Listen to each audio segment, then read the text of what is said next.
going on YouTube? So today I want to show you guys a pretty cool product actually that I haven't been able to find very many reviews in its type. There's plenty of reviews for the Glock 19, Glock 17, all that, but there isn't much of a review for the Glock 21 and the Glock 20 micro conversion kit. And I gotta say, this thing's really fun to shoot. I do have issues with it.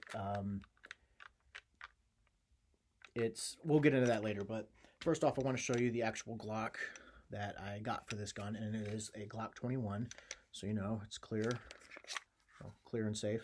No ammunition laying around anywhere else. Always want to make sure we're safe with this stuff. Basically, I think I got this gun for around $600, give or take. And when I got it, it was all stock. It didn't come like this. All stock, everything. And I added all of these little,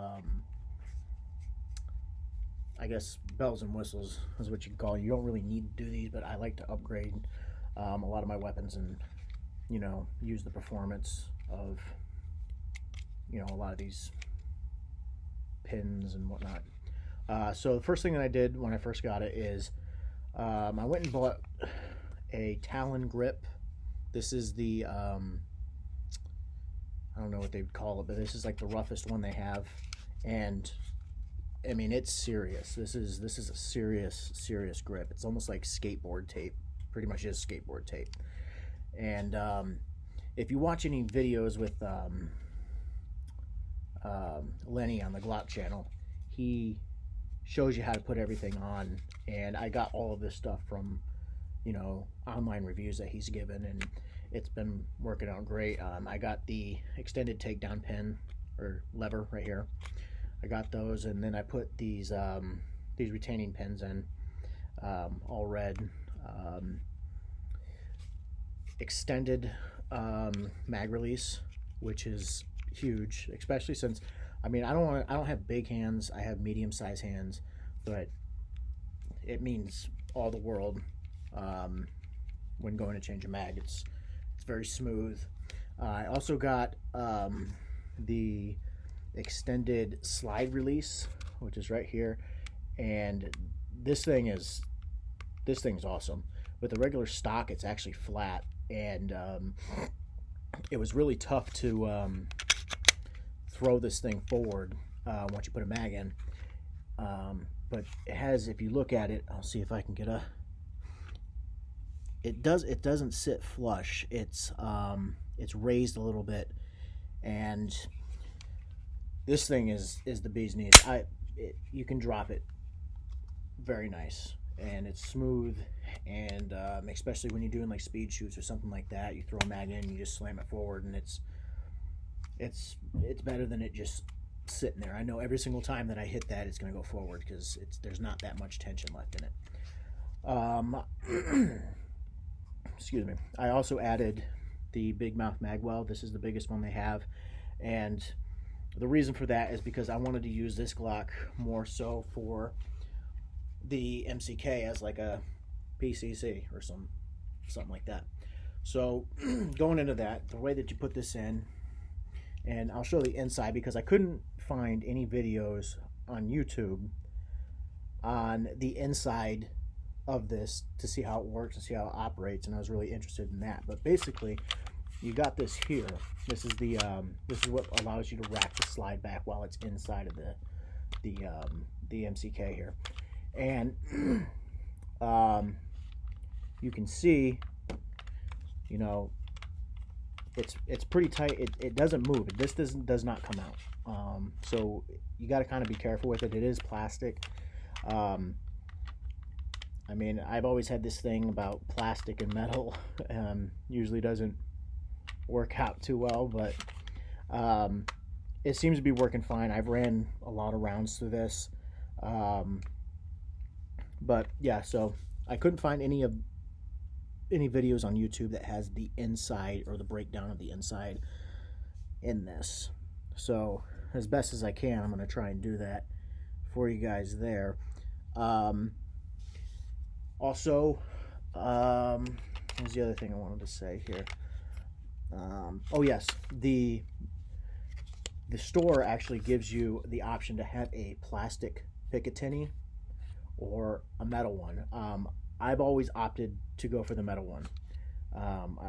I've seen some reviews online where people were saying that they would strip, I guess, whatever optic they put on there would like strip it. I don't know, but the the metal one seems to be the way to go, especially if you're running, you know, iron sights as well as I got a red dot here, um, but it just seems to be the more viable option because it seems a little bit more stabler than plastic would be. And I mean, we're not shooting, you know, 1,000 yards with this thing by all means, but um, it definitely reaches out to 50 to 100 comfortably. It really does. The other thing that I wanted to say is this actually folds over. Mine doesn't really fold over all the way because I have this flashlight here. I'm working on getting a different one for this. But it does fold over, and it's pretty convenient, for storage or whatnot. I always just leave my brace out. Um, and the way you hold this thing is actually kind of unique, and they did a really good job with it because it actually like conforms to your hand. It's actually kind of weird. I don't know if I can show you, but like it doesn't look very comfortable on camera, but it is like super comfortable. And they sell these thumb grips that allow you actually get a nice good firm hold on it. I think it's pretty cool. So without further ado, I'm gonna go ahead and show you how to put the Glock 21 inside of the MCK frame. So that's all set there.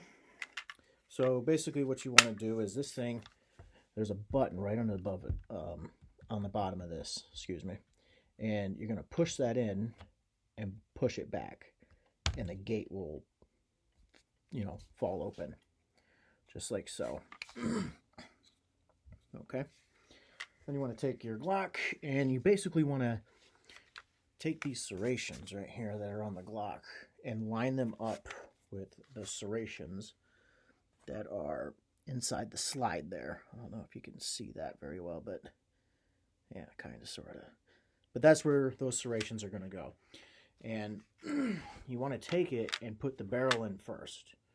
So you put the barrel in first and make sure this is pulled back all the way. And it should go in pretty smooth after that once those serrations are lined up. Flip it over like so. And then the video that Lenny talks about in his YouTube channel, or the Glock store channel, is he tells you have to kind of push it down and forward, and kind of give it a little, put some ass behind it, because sometimes it can get hung up on stuff. But if you do that, it clicks right in there, and you'll hear the click and whatnot. Then you take this gate here, close it, and I know a lot of people, when they first use this, this system, they don't understand that you have to push this forward. That click that you hear isn't it locking into place. It locks into place if you look at this bottom button here. It'll push up and lock it into place like so, and you'll know you're locked into place when there's that red tab right there, when that's showing right there. So yeah, after that you can run the gun just like so. I would, if you have one, if you have a Glock 21 and you're running this setup here, I've only had these kind of mags. It's SGM Tactical. It's a cheap mag. I don't know how any of the other mags work, but this one, it seems like you can only load like maybe 20, probably not even 20, probably more like, 15, 16 rounds in it before it starts to get so heavy that the spring won't push up another round. So you have some very frustrating feed issues if you're running these larger mags. The stock mags that the 21 comes with, it'll run this all day. No issues with the stock mags at all. So when you put these in, I guess, I'm sorry, wrong mag. When you put these in, I think it's a waste if you're going to, I don't know how these work with the regular Glock mags. I just know with these cheapo mags, I thought they were good mags, but I was kind of disappointed when I can only fit like 16 rounds in there without it binding up inside, and the pressure of all the bullets and the weight of all the bullets wasn't able to push another round into the chamber. I know, again, another problem I've had with these is I'd get a lot of stovepipes. I don't know if it's because the opening's not big enough. I mean, it seems like the opening should be big enough. I mean, if you look at it, it's, there's plenty of clearance there, but yeah, I don't know. I would warn against getting mags like this, though. The 30 round mags. I thought I was just, or I'm sorry, 23 round mags for 45 ACP. I thought, it'd be hell of fun to, load a mag up like this and just shoot all day, but, you start running into issues when you, I guess, buy cheap stuff, which I should know better. But yeah, stock mag runs fine. It has these nice cutouts on the side for you to access all your controls. Mag release, takedown. I did get the iron sights for this. MCK has their own, but they're plastic, and I don't want to put plastic on top of a metal rail, and I just figured it'd be nice to have, some regular flip-up iron sights. The half moon style. I love the half moon style. I don't know why. I just gravitate toward them for some reason. But I also have a red dot on here. It is a ADE red dot. It's a mid-range optic. It's definitely not highest end optic, but it works. It does its job like it's supposed to. It hasn't failed on me yet. Again, flashlight is mid-range. It's got a pressure switch. Flashlight hasn't caused me too much problems at all.